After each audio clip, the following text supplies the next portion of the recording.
امام محمد ابن حسن الشیبانی وہ امام محمد ہے جن کی لکھی ہوئی کتاب جامع صغیر اس کو پڑھ کر غیر مسلم نے اسلام کو قبول کیا.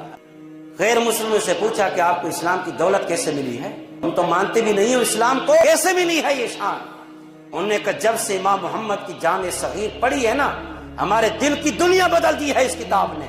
ہمارا وہ کیسے؟ انہوں نے کہا کہ ہم نے سوچا ہے کہ چھوٹے محمد کی اتنی بڑی شان ہے تو بڑے محمد کی کیا شان ہو یار. یہ مصطفیٰ کے غلاموں کی شان ہے جن کو دیکھ کر اسلام مل رہا ہے. آج لوگ باتیں کرتے امام اعظم ابو حنیفہ کی شان پر. یہ تو امام محمد شاگرد ہے امام اعظم صاحب کے، اور امام محمد کے شاگرد ہے امام شافعی کے شاگرد ہے امام احمد بن حنبل. محمد بن حنبل کو جب کوڑے لگائے جا رہے تھے نا کوفے کے بازار کے اندر، آپ کے جسم پہ کپڑا نہیں تھا، برہنہ اونٹ کی پشت پہ بٹھا کے آپ کو کوڑے لگائے جا رہے تھے. فرماتے ہو اتنے کوڑے لگے مجھے، اگر وہ ایک کوڑا ہاتھی کو بھی لگتا تھا وہ بھی ریزے ریزے ہو کے گر پڑتا تھا. لیکن فرماتے میں نے آسمان کی کر دیکھا، عرض کیا اللہ یہ ایک ایک کوڑا تیری رضا کے لیے کھا رہا ہوں. فرماتے تماشا بین لوگ بھی آئے ہوئے تھے بازار کے اندر.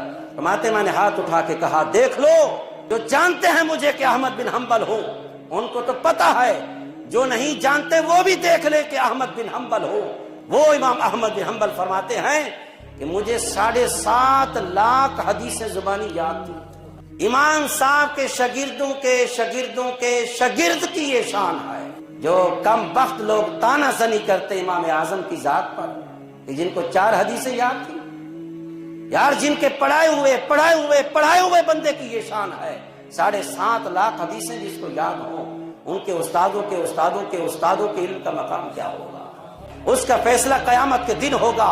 کون ان بزرگوں کو مانتا ہے کون نہیں مانتا. جو ان کی محبت دل میں رکھتا ہے نا، اللہ ان کو دنیا کے اندر بھی عزت عطا فرمائے گا.